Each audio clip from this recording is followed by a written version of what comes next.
Michael, just take us through that last sequence there. What you saw with Walton coming in there. I just figured like we had come too far to just give up a layup right there at the end and put them up by 2 or something like that with the clock ticking down like that. I just went up and tried to get it, and thank God I got it. Markel, when you were driving for the layup, were you trying to time it just right as time expired, or were you even thinking about that? I wasn't even thinking. I took one glance at it. I took 2 glances at it. I took 2 glances at it. It had like 5 seconds up, and I was just trying to beat the clock as fast as I can. So you took a double take? I took a double take. Okay.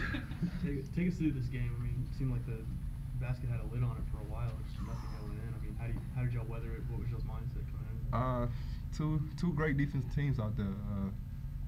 Give Baylor all the credit. They played good defense out there. We wasn't making shots.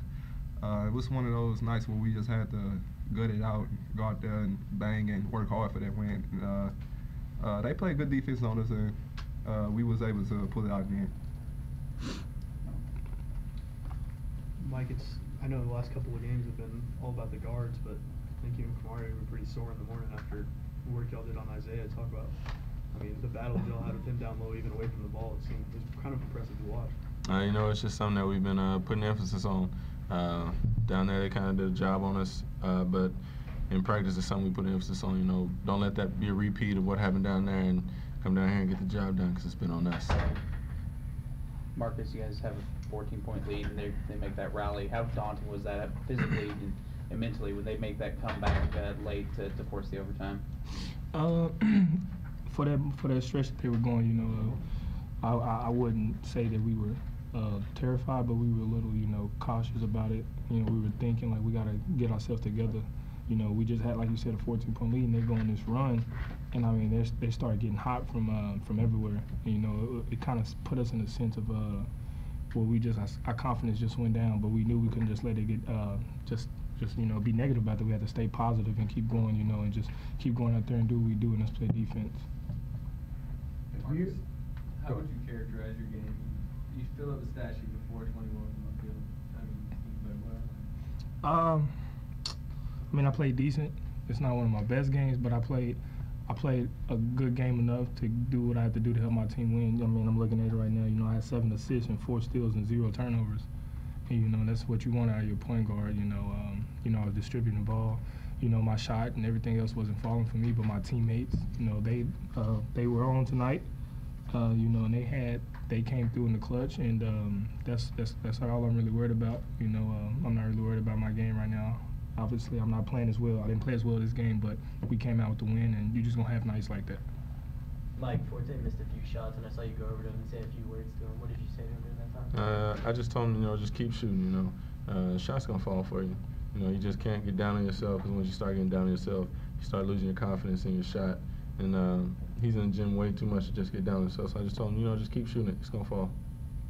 Mike, back to Austin. Coach had mentioned how good he was at offensive rebounds. You guys hold him to 0 tonight. I'm sure that's got to be a little pride for you guys, knowing that you prevented him from really getting any second chance looks. Yeah, that was like we said, that was something that we put emphasis on. You know, we went back and looked at film, and some of them wasn't him just being aggressive. It was him using his length to just get the offensive rebound. So we just had to push him back and go after him. Markel, how big was it to see Brian Williams get in there and get some points in the limited minutes that he had? It was huge. He's still trying to get in the rhythm for this team, and slowly he's progressing and coming back to himself. It was huge for him to step in there when we wasn't making shots to get those big buckets that we needed. And we're gonna need more of that from him as we go along. What number are you going to be on SportsCenter tonight? How many guesses? Probably number 10. They haven't been messing with me this year. Take us through that play from your perspective. And what did you see? What did you see? And was that a play? I mean, yeah, we know it was a play we ran. We called in the huddle, and we come out, and you know, we executed it great. We knew that Hessler was going to be. Was it Hessler Gardner? Was going to be guarding him pretty tight, especially what he did against Kansas. You know, he came out on fire. So, you know, they knew it was a matter of time for him to get hot. So we knew that. And plus, Hessler couldn't jump. He doesn't have the athleticism that Markel does. So, you know, we just threw it up to the rim. I don't think most of these guys in this league have the most athleticism as Kelder. So we just threw it up to the rim with it and let him do what he do, and he finished it. And it was a big momentum changer for us. Speaking of sparks, you guys got a big boost from Kamari tonight. Just talk about him coming off the bench as well and really producing for you guys tonight. Well, I mean, he's been going through a slump here, and he knows it. We know it, but we just kept talking to him like everything's going to be all right. Just keep working.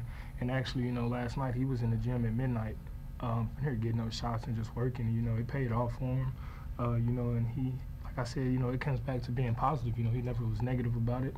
He knew that he wasn't playing as well. We had some guys that were playing their best ball, and it was best for the team, and he knew it.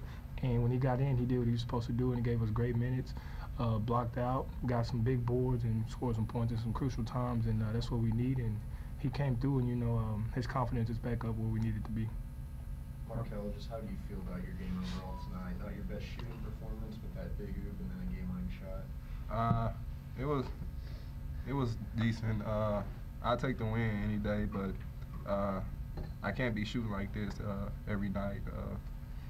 I just gotta come out more aggressive. I'm gonna keep shooting the ball no matter how many shots I'm missing. I feel like my team got that much confidence in me to go out there and play hard. But I'm not very happy with it, but I'll take the win. Taking the Keaton Page approach to shooting now? A little bit. Just trying to step up for my team, help them out in every way possible, whether it's shooting, rebounds, or playing great defense on the other defender. Just going out there and trying to do what this team needs.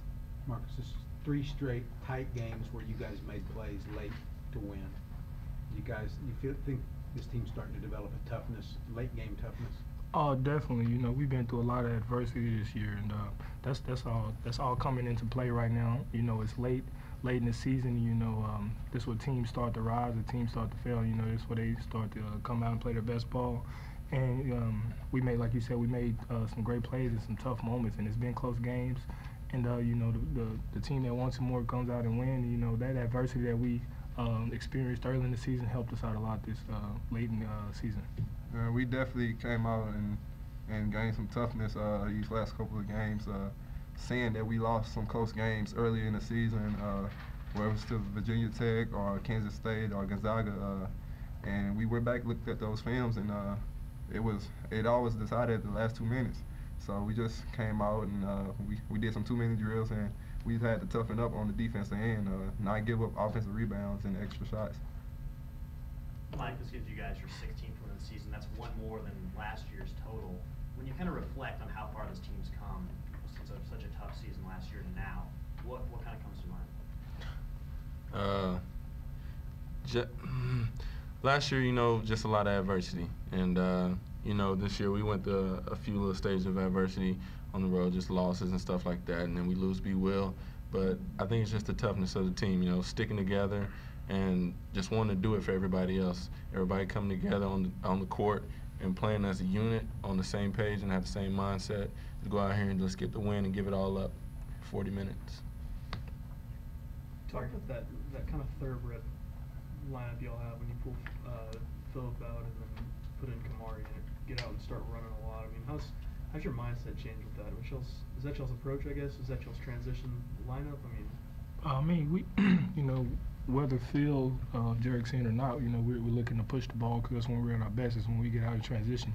We got players that can make plays in the open court when they get the ball and know what to do with it. I don't think it was anything, Phil just came out and get a break and Kamari just came in and just happened that way.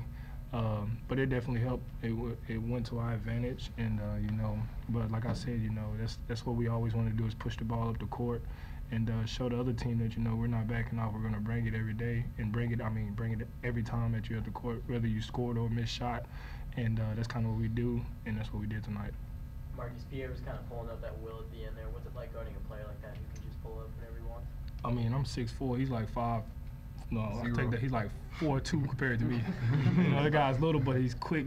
He's quick as all get out. And that it was pretty tough for me guarding that type of player because he's so fast. I tried to use my length on him, and he's a very good player. He knows how to run his team, control the game, and he knows when to take over the game, and that's kind of what he tried to do. And like, you know, it's tough for me, especially I look at the minutes I played. I played 42 minutes, you know, and majority of the time I'm on him, so you know, I kind of got a little exhausted. But like I said, you know, my team helped me out a lot, and he's a great player. You know, just gotta just man up and do what you gotta do. Marcus, LeBron didn't really do much in the first half because of foul trouble, but he really made his presence felt in the second half. What does that say about him as a player? That just shows his character. You know, LeBron is a high-profile player, and every time we play somebody, they know who LeBron is. You know, most players like that, if they don't have a good first half, you know, they quit on their team. And you know, LeBron's he's been phenomenal at that. You know, we let him know we need him, and he knows that we need him. And he just comes out and do what he does. You know, he scores points for us in crucial times when we need it. You know, he does a lot of other things, and he knows that, you know, everybody's gonna have their off night, and you know, foul trouble just prevented him from having the game that he usually has, and just come out in the second half and let the first half go. That's what he did. Anybody have any other questions for these guys? Thank you, sir. Michael Cobbins. Shout out Michael Cobbins. Shout out Marshall Moore and Markel Brown. I don't really know those guys like that, so I'm not gonna shout out. Shout out Marcus Smart.